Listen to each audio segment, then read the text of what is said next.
Land surveyor notification ಅಲ್ಲಿ ಮುಂಚೆ ಏನಂದ್ರೆ PUC ಮೇಲೆ ನೋಟಿಫಿಕೇಶನ್ ಆಗಿತ್ತು. ಇವಾಗ ಮತ್ತೆ C&R ಚೇಂಜ್ ಮಾಡ್ಕೊಂಡು ಡಿಗ್ರಿ ಮೇಲೆ ನೋಟಿಫಿಕೇಶನ್ ಕರೆದಿದ್ರು.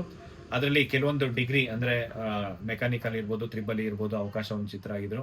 ಅದಕ್ಕೂ ತುಂಬಾ ಇಂಪಾರ್ಟೆಂಟ್ ಏನಪ್ಪ ಅಂದ್ರೆ PU ಓದಿರೋಂಥವ್ರು ಎಷ್ಟೋ ಜನ ಅಪ್ಲಿಕೇಶನ್ ಹಾಕಿ ವೆಯ್ಟ್ ಮಾಡ್ತಿದ್ರು ಎಕ್ಸಾಮ್ಸ್ ಅಂತ ಹೇಳಿ. ಸುಮಾರು 2 ವರ್ಷದಿಂದ ತುಂಬಾ ಕಷ್ಟಪಟ್ಟು ಓದ್ತಾ ಇದ್ದಂಥವ್ರಿಗೆ PUCಗೆ ಅವಕಾಶ ವಂಚಿತರಿಗೆ ಇವಾಗ ನಾವು ಏನು ಸುಮಾರು ಒಂದು ವಾರದಿಂದ ಏನು ಮನವಿ ಮಾಡ್ಕೊಂಡಿದೀವಿ. ಮೇ ಬಿ ನಾಳೆ ಮಧ್ಯಾಹ್ನ ಒಂದು ಮೀಟಿಂಗ್ ಮಾಡ್ತಿದ್ದಾರೆ.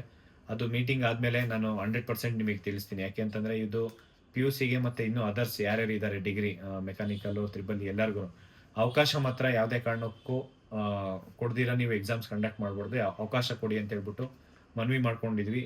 ಅದಕ್ಕೆ ಇವತ್ತು ನಾವು ಭೇಟಿ ಮಾಡಿ ಮನವಿ ಮಾಡ್ಕೊಂಡಿದ್ವಿ. ಪಾಸಿಟಿವ್ ರೆಸ್ಪಾನ್ಸ್ ಬಂದಿದೆ. 100% ಅಂದ್ರೆ ಇದನ್ನ ಎಲ್ರಿಗೂ ಅವಕಾಶ ಕೊಡ್ತಾರೆ ಅಂತ ಒಂದು ನಂಬಿಕೆ ಇದೆ.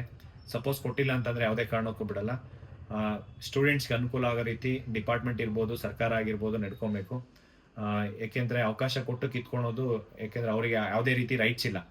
ಹಿಂಗಾಗಿ ನಾವು ಕಂಟಿನ್ಯೂಸ್ ಆಗಿ ಫಾಲೋ ಅಪ್ ಮಾಡ್ತಿದೀವಿ. ಇವತ್ತು ಅಷ್ಟೇ ತುಂಬಾ ಜನ ಲ್ಯಾಂಡ್ ಸರ್ವೇಯರ್ ಆಸ್ಪಿರೆಂಟ್ಸು ನಿಮ್ಗೋಸ್ಕರ ಏನಂತಂದ್ರೆ ಈ ಒಂದು ಅಪ್ಡೇಟ್ಸ್ ತುಂಬಾ ಜನ ಕಾಲ್ ಮಾಡ್ತಾ ಇದ್ರಿ.